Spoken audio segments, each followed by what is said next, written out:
Германскиот клуб ADAC го објави својот годишен извештај за возилата што ги имаше тестирано во текот на 2025-та, во кој детално оценувани во преку 300 критериуми се опфатени вкупно 112 модели.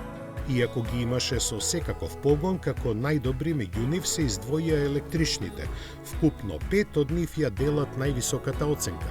Тоа се Mercedes EQS, Audi A6 Avanti e-tron и Q6 e-tron и на благо изненадување Шкода Enyaq и Elroq.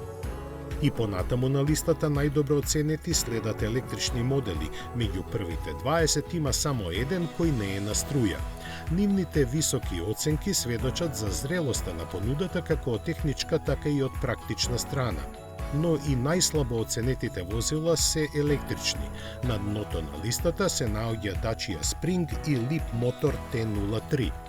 Пред нив пак со идентична оценка се пласираа хибридните Suzuki Vitara и Dacia Duster и бензинските KGM Action и Ford Tourneo Courier. Важно е да се напомене дека ADAC во своето оценување не ги дели возилата според цената или видот на погон, туку применува единствени стандарди за сите тестирани модели без оглед на сегментот или технологиите.